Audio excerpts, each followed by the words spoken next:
जैसे कि हम बेसल 3 में पढ़ेंगे, Basel 3 said you should maintain a capital adequacy ratio of 8%। तो ये पता होना चाहिए what is capital adequacy ratio.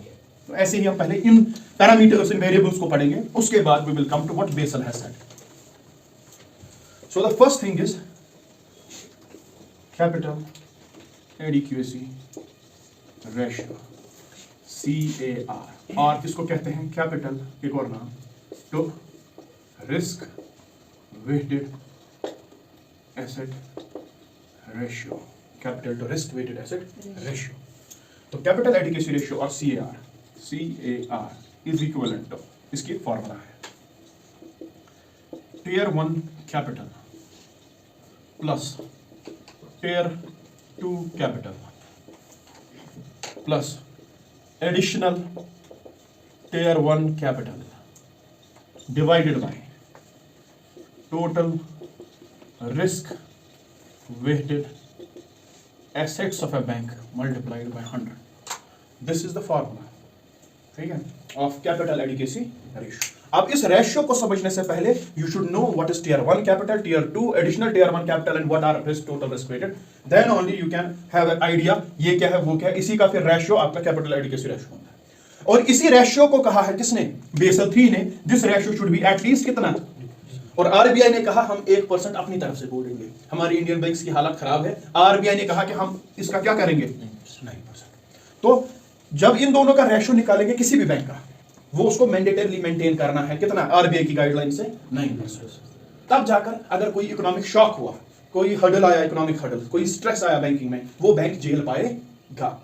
वो बैंक इसको मतलब लिक्विडेट नहीं करना पड़ेगा, बैंक को बंद नहीं करना पड़ेगा। It will not lead to the failure of the bank. एक ये भी है कैपिटल एडिक्वेसी रेशियो, फिर बाकी रेशियोज भी हैं, वो देखेंगे उसके बाद। फर्स्ट व्हाट इज दिस, ठीक है।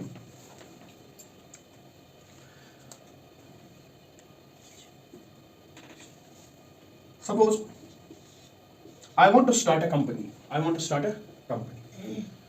नॉर्मल एग्जांपल लेंगे, इसी एग्जांपल के थ्रू ये समझ आएगा ये है क्या। I want to start a company, I have no money, I have 2-3 ways by which I can acquire money. First is I will tell you people, for example, I want 100 crore rupees for starting this company. I don't have any money, but I have the expertise, I have the idea. I am telling you, you are my students. For example, you are 100 in number. I am telling you, give me 1 crore rupees each. तो क्या मिलेगा मुझे? 100 crore so that I can start my business. लेकिन why you will give me 1 crore? क्यों दोगे? आपने कहा कि हम आपको दे सकते हैं, लेकिन क्यों? आप क्या दोगे सर बदले में? मैंने कहा ठीक है, for every 1 crore I will provide you 1% ownership. फिर वो आप तक है, आप कितना पैसा कंट्रीब्यूट करोगे, ठीक है। आपने 5 करोड़ किए तो 5% ओनरशिप, 1 करोड़ किए 1% ownership. I will provide you 1% ownership or stakes in the company. In the company. So you all agreed and you gave me what? 100 crore rupees and I established this. What I gave you, this ownership, this is known as equity. Equity shares कहते हैं इसको, ठीक है।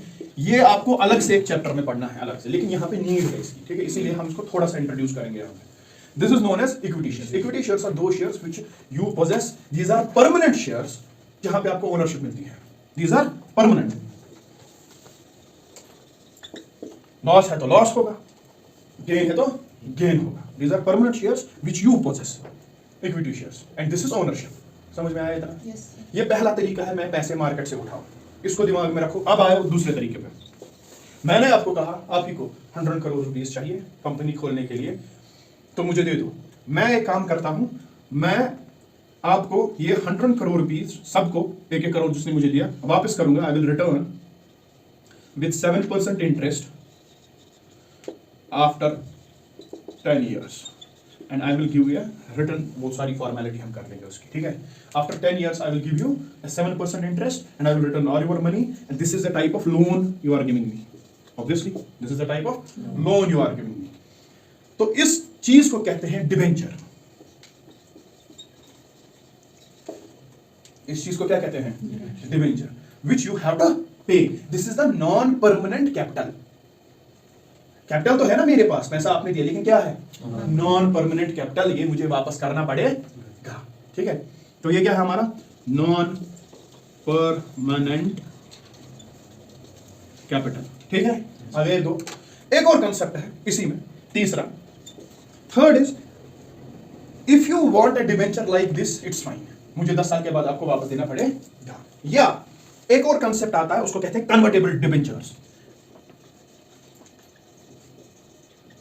ये सब आपको बहुत ही इलैबोरेटली पढ़ना है हमारे आगे वाले चैप्टर्स में, ठीक है, लेकिन यहां पे इसकी थोड़ी सी नीड है।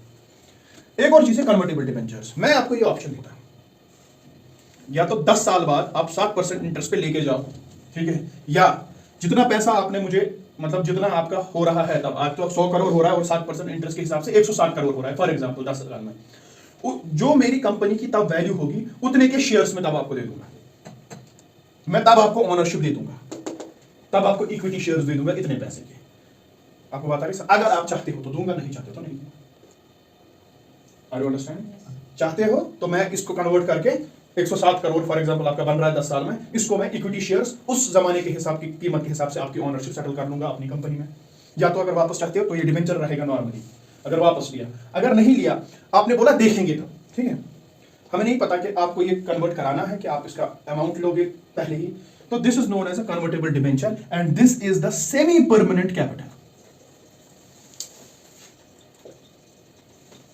कन्वर्टेबल डिबेंचर हमको पहले ये it is something you have to give back, or if it turns into an equity then it becomes permanent, so it's a semi permanent kind of capital. Are you understanding these three things? How I can raise money from the market? First, by using equity share concept. Second, by debentures, or by same debenture but the logic is it can be what, convertible. Are you understand? इधर तक क्या आया समझ? This equity share, this permanent capital is the tier 1 capital, is the tier 1. This is equity. कि bank में permanent capital कितना है, लोगों ने कितना इसको बैंक को बनाने में, गवर्नमेंट ने बनाने में, ये किसने, जो भी प्राइवेट सेक्टर है, परमानेंट कैपिटल कितना है जो कभी भी छीन नहीं सकते आप इससे, ठीक है। Tier 2 capital is your non permanent and this additional is your semi permanent, क्योंकि आपको देखना है ना आपकी हैसियत है बैंक की कि वो फाइनेंशियल शॉक को सहे, ठीक है।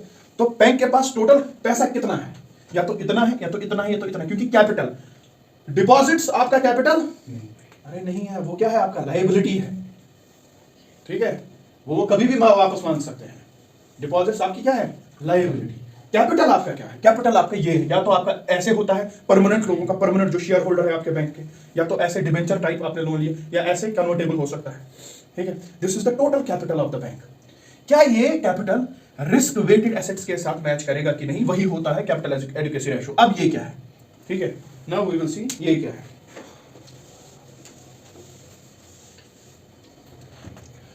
Risk weighted asset, banks gives loan, यही तो इसका क्या होता है, एसेट, ठीक है।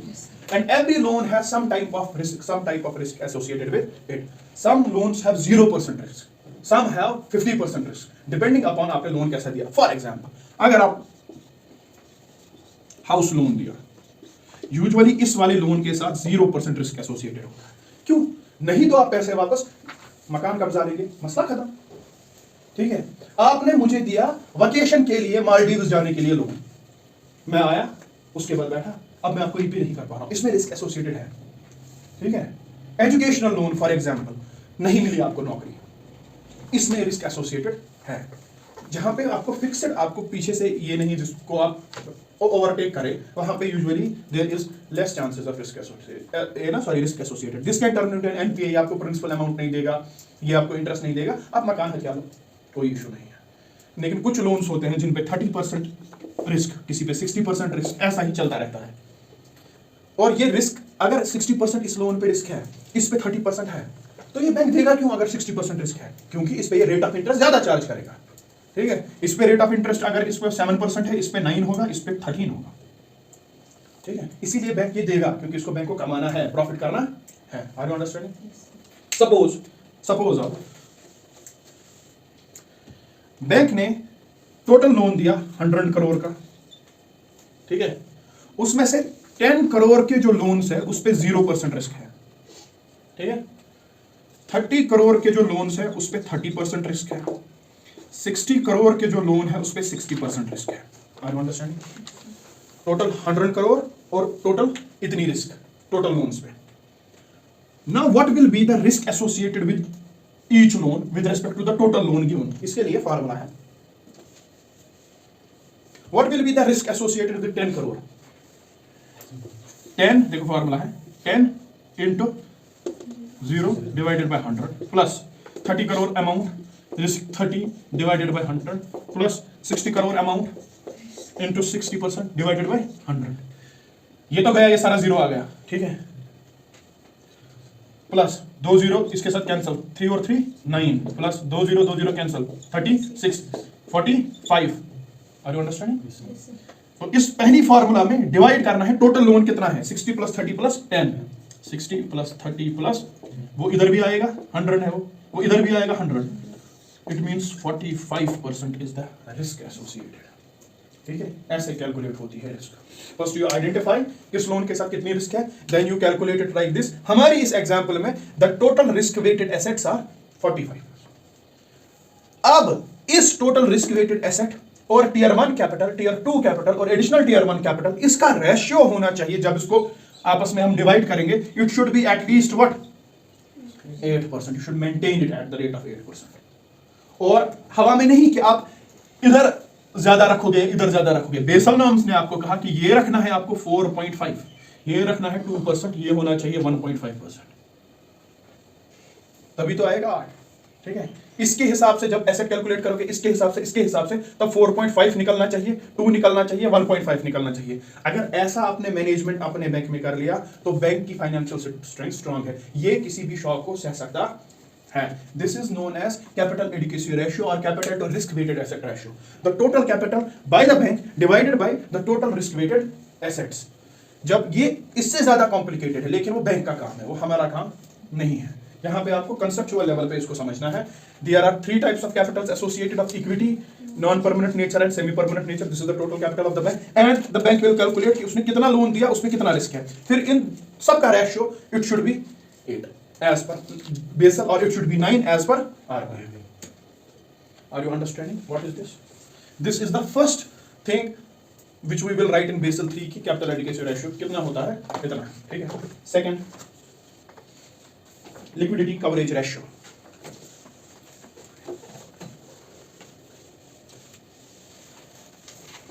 Liquidity coverage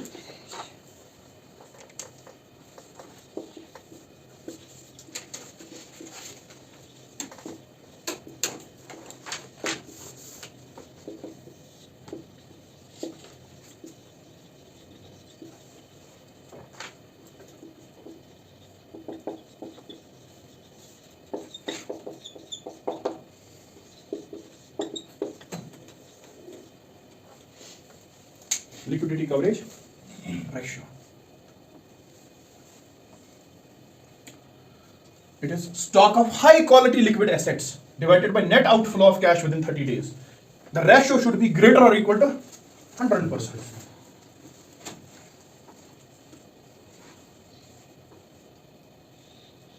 मतलब क्या है अब इन चीजों का, ठीक है, एग्जाम्पल से समझेंगे फिर से। सपोज ये कौन सा महीना चल रहा है, जनवरी। जनवरी में बैंक में डिपॉजिट हुए 100 करोड़ रुपया, ठीक है, इन द मंथ ऑफ जन। लेकिन बैंक में विड्रॉवल हुए इसी जनवरी के महीने में 120 करोड़ रुपया। इसी जन में ये डिपॉजिट हुए, ये विड्रॉ हुए, 120 करोड़ विड्रॉ हुए, लेकिन लोगों ने डिपॉजिट इस महीने में 100 ही करोड़ किया। तो what additional amount of money was withdrawn in this month? 20 crore. अगर यही चलता रहा ना हर मंथ, फिर एक टाइम ऐसा आएगा कि आप विड्रॉ करने जाओगे, बैंक के पास आपको देने के लिए कुछ नहीं होगा। तो इसीलिए इस कंसेप्ट का ये इन्होंने दिया हमें कि ये होना चाहिए। इन्होंने कहा कि आपको अगर ऐसी सिचुएशन है, ठीक है, your net outflow is more, यहां पे इनफ्लो नहीं है ना, यहां पे क्या है, outflow. This is net outflow of cash, और वो भी कितने दिनों में, 30 डेज में 20 करोड़। जो आपका नेक्स्ट मंथ आएगा, जो आपका 20 करोड़ रुपया जितना ये है, क्योंकि इक्वल टू और ग्रेटर देन 20 करोड़ मिनिमम है जितना आपने दिया, ठीक है, या 30 भी रखो या 40 भी रखो, हमें उसके साथ कुछ नहीं, लेकिन 20 मिनिमम, ग्रेटर टू और equal to 100%।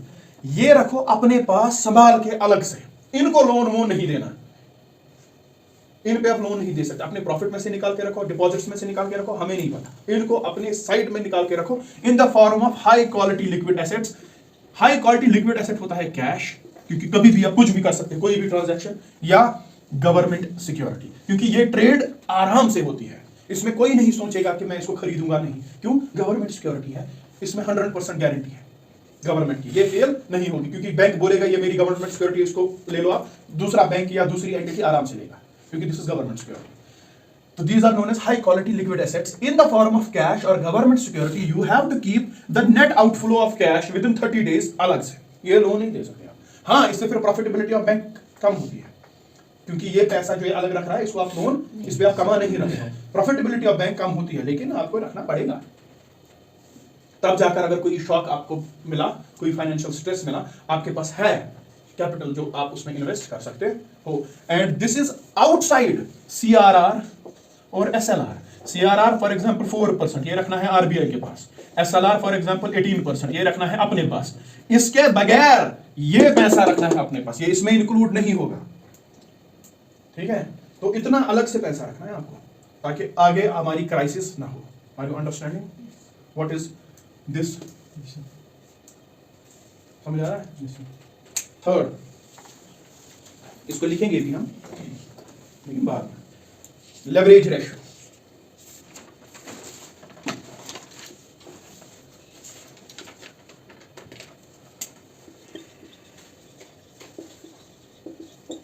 Leverage ratio, Tier 1 capital divided by Tier 1 capital divided by Tier 1 capital divided by total assets.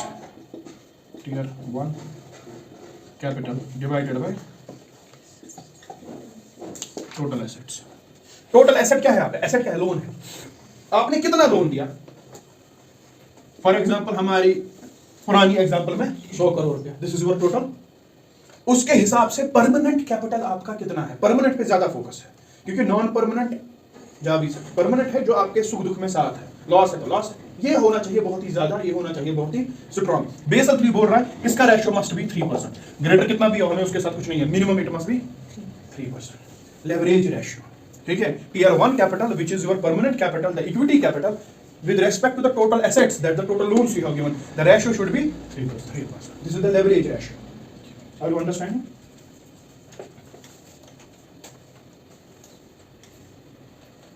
ठीक है?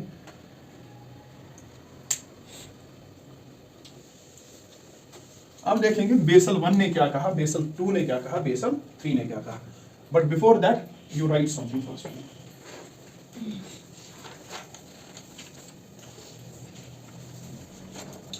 In 1974,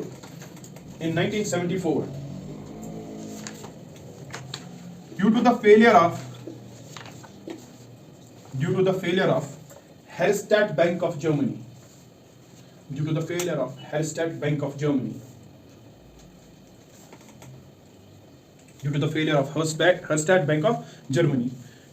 the G10 countries,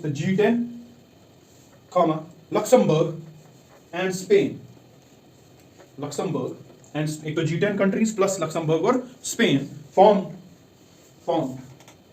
a standing committee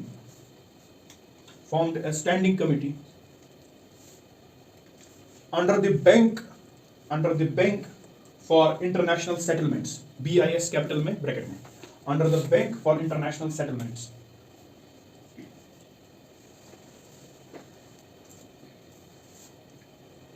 called the Basel Committee on Banking Supervision.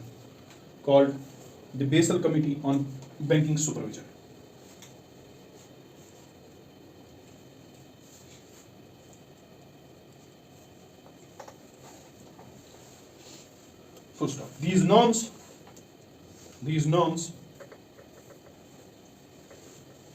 are for international banking regulations.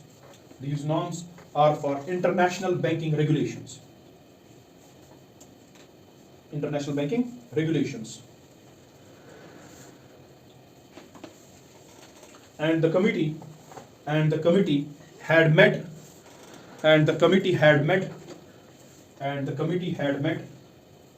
thrice since its inception. Had met thrice since its inception. That is Basel I in 1988. Basel I in 1988. Second, Basel II in 2004. Basel III in 2009-10. Basel III in 2009-10.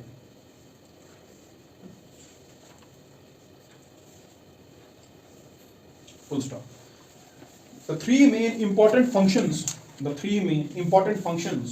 of Basel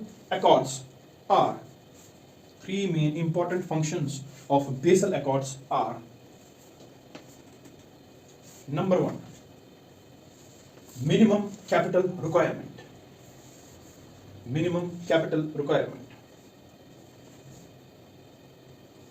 Number two, supervisory review process.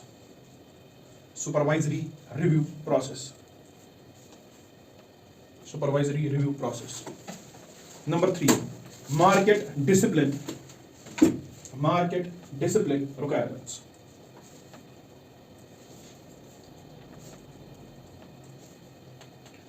ठीक है, तो now basal 1 1998, basal 1 का थोड़ा सा देखेंगे, basal 2 का थोड़ा सा, एंड अभी जो चल रहा है जिसके प्रोविजंस एनफोर्स्ड है दैट इज बेसल 3. ठीक है, basal 1 1988. It was the meeting of the central banks under Bank for International Settlement, BIS, under Bank for International Settlement.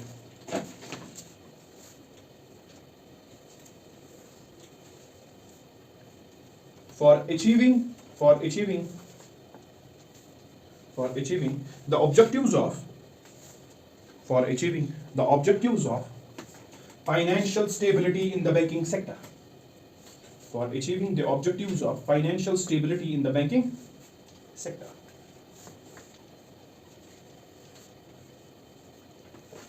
तो इसने क्या कहा, ठीक है, लिखो, basal 1 recommended for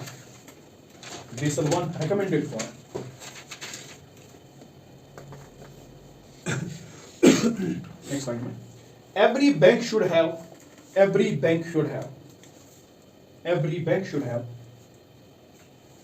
minimum capital requirement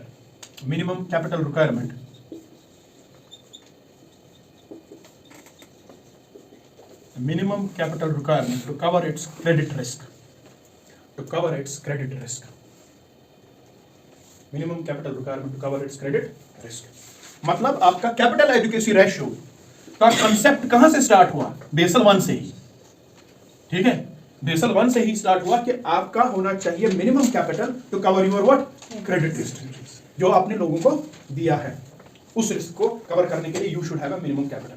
ये यहीं से इजाद में आया. This is the main postulate of Basel 1. Basel 2, because ये दोनों अब ऑब्सोलीट है, हमारे पास बेसल 3 है. Basal 2,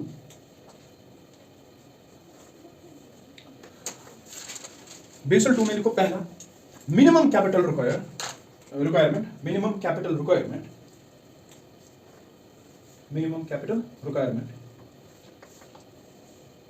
However,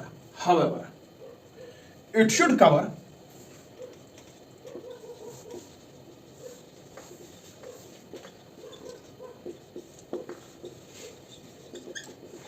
all the three types of risks.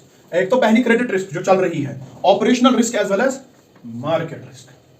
However, it should cover credit risk, operational risk and market risk. इसने दो टाइप की risk और ऐड कर दी.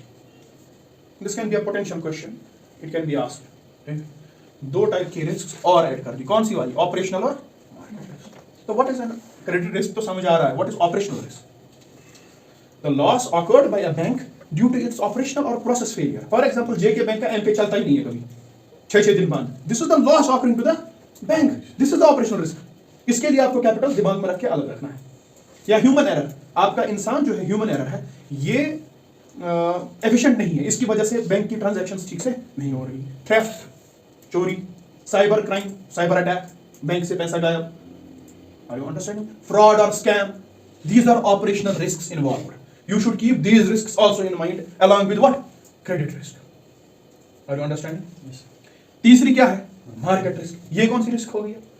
आपने, बैंक ने गोल्ड खरीदा है, ठीक है, बैंक ने कुछ बॉन्ड्स या शेयर्स खरीदे हैं, बैंक रियल एस्टेट में भी इन्वेस्ट करता है, जमीन होती है बैंक की, ठीक है, रियल एस्टेट में।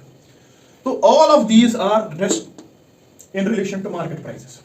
गोल्ड का बढ़ भी सकता है, कोई नहीं बोल सकता कि हमेशा बढ़ेगा, बढ़ भी सकता है, कम भी हो सकता है, बढ़ भी सकता है, कम भी हो सकता है। कंपनी का दिवाला निकल गया, इसके शेयर्स बहुत ही नीचे जाएंगे।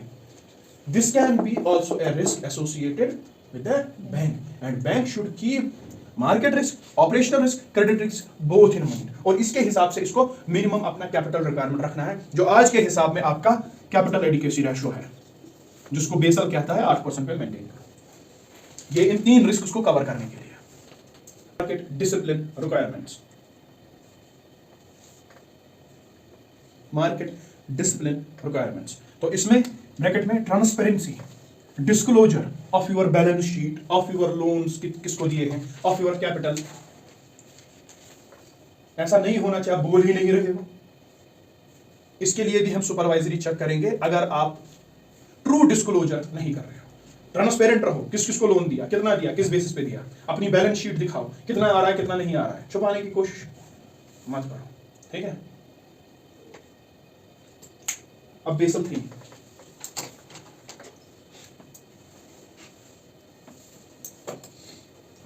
बेसल 3, इसमें देखो पहले तो ये 3 जो है already, you right,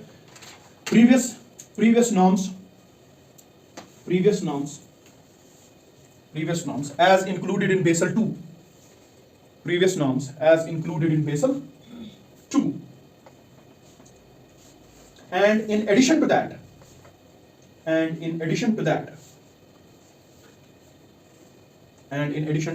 following concepts were included.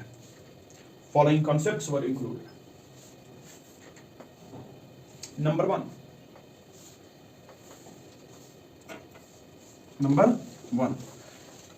liquidity management.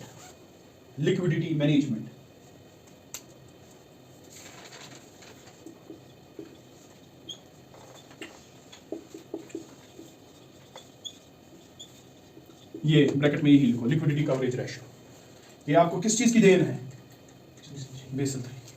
क्यों बेसल 3 हुआ ही क्यों? क्योंकि ग्लोबल फाइनेंशियल क्राइसिस आई 2008 में। वो हुआ क्यों? अमेरिका के बैंक्स ने ऐसे लोगों को लोन दिया जो सब प्राइम थे। सब प्राइम मींस वो उनमें वो पोटेंशियल नहीं था लोन पे करने का, indiscriminately they give what loans, और लोन पे करने की कैपेबिलिटी नहीं थी उनमें, उन्होंने पे नहीं किया, American system fail, dollar fail, पूरा क्राइसिस हो गया, ठीक है। तो उन्होंने क्या कहा, आप लिक्विड, एक तो वो चीजें तो है ही हैं, अब आप क्या करो, मेंटेन लिक्विडिटी कवरेज रेशियो में, जो विड्रॉल्स का आपको देखना पड़ेगा, इधर इक्वल टू 100% और मोर देन दैट, ठीक है। Second, stricter norms for capital requirement, stricter norms for capital requirement, especially stricter norms for capital requirement, especially tier 1 capital, especially tier 1 capital। हमारे पास है ना tier 1, tier 2 और tier 3, जिसको additional tier 1 कहते हैं, tier 1।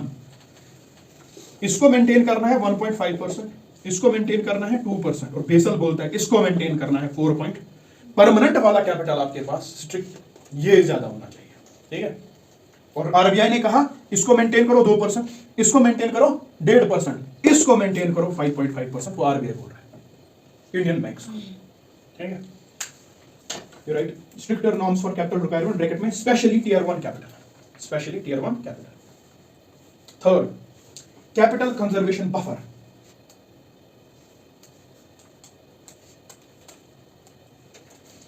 Capital conservation buffer. Basel बता रहा है आपको कि आप अपने एम्प्लॉइज को बोनसेस देते हो, आप अपने एम्प्लॉइज को डिविडेंड्स देते हो, शेयर्स देते हो जब आपको प्रॉफिट मिलता है, ये आपका ओन रिसोर्स है जिससे आप अपने एम्प्लॉइज का बेनिफिट करते हो। इसी रिसोर्स में खुद ही एक रिसोर्स और क्रिएट करो, उसको रखेंगे ना capital conservation buffer of 2.5% risk weighted assets, जो आपके रिस्क वेटेड एसेट्स है जो हमने कैलकुलेट किए थे, जो 45% आया था। एक तो कैपिटल एडिक्वेसी रेशो 8% का, उसमें tier 1 capital 4.5% as per Basel, अलग से उसी रिस्क वेटेड एसेट के हिसाब से 2.5% कम कैपिटल कंजर्वेशन बफर रखो। टोटल ये हो जाता है फिर 10.5 as per basal, 11.5 as per RBI. ये इसका आप नहीं दे सकते हो लोन, ये रखो आप अलग से। ये सच बात है, इससे प्रॉफिटेबिलिटी ऑफ बैंक बहुत ज्यादा रिड्यूस होती है, क्योंकि इसको बहुत सारा पैसा अलग से रखना पड़ता है, ठीक है। और इंडिया में जो है कैपिटल कंजर्वेशन बफर 2.5%, ये रिलैक्स्ड नॉर्म है, इस पे आरबीआई पकड़ता नहीं है। आरबीआई ने कहा हमारे इंडियन बैंक्स की हालत बहुत खराब है, हम समझ सकते हैं, ठीक है। तो लेकिन बेसल 3 नॉर्म ने ये कहा है it should be 2.5%। Next, counter cyclical capital buffer. Counter cyclical capital buffer, counter cyclical capital buffer.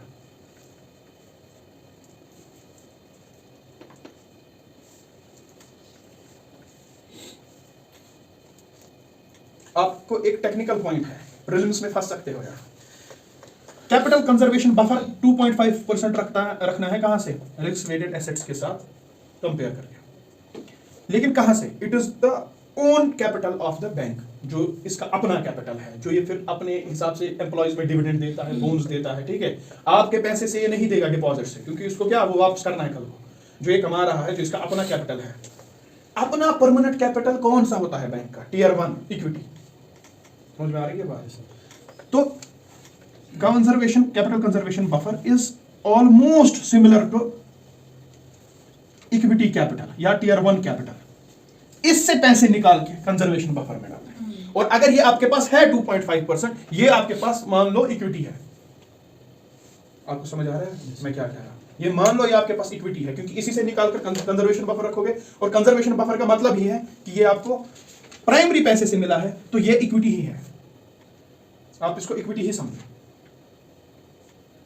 तो इसको इक्विटी के साथ रिलेट किया जा सकता है, इसको टियर 2 के साथ रिलेट नहीं किया जा सकता, इसको एडिशनल टियर 1 के साथ रिलेट नहीं किया जा सकता। अगर रिस्क वेटेड एसेट्स के साथ आपको 2.5% रखना है, ठीक है, तो it can be related to somewhere it is equity. देखो कितना स्ट्रिक्ट नॉर्म्स है। एक तो 4.5% आपको इक्विटी रखनी है, रखा टियर 1, इधर में 8 में से 4.1।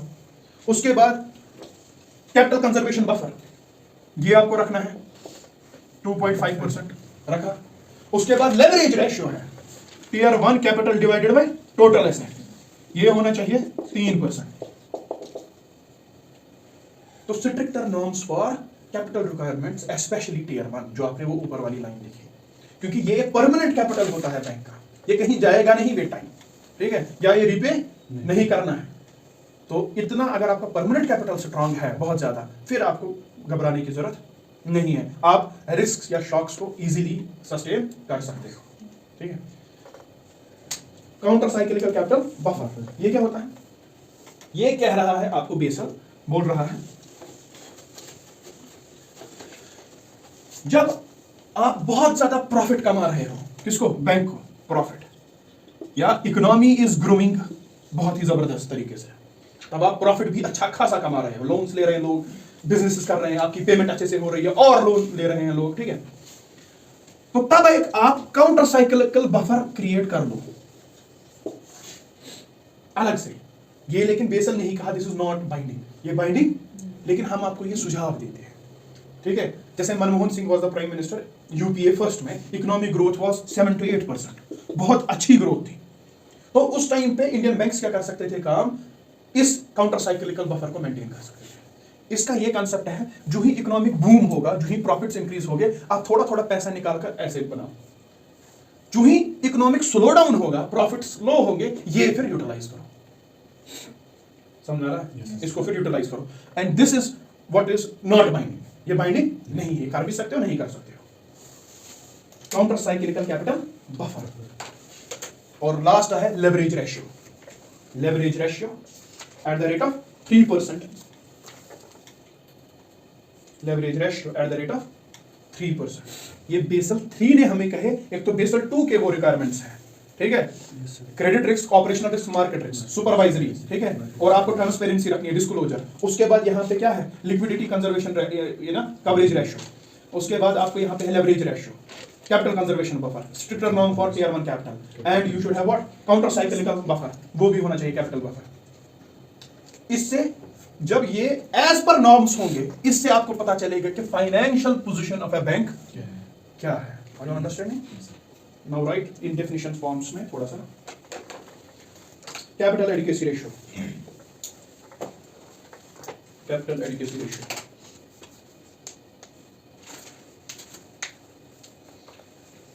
it is a ratio, it is a ratio that ensures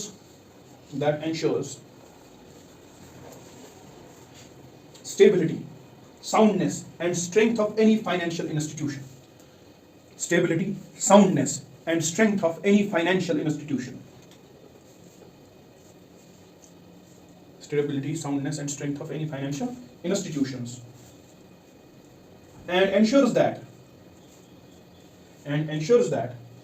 it is able to withstand, it's able to withstand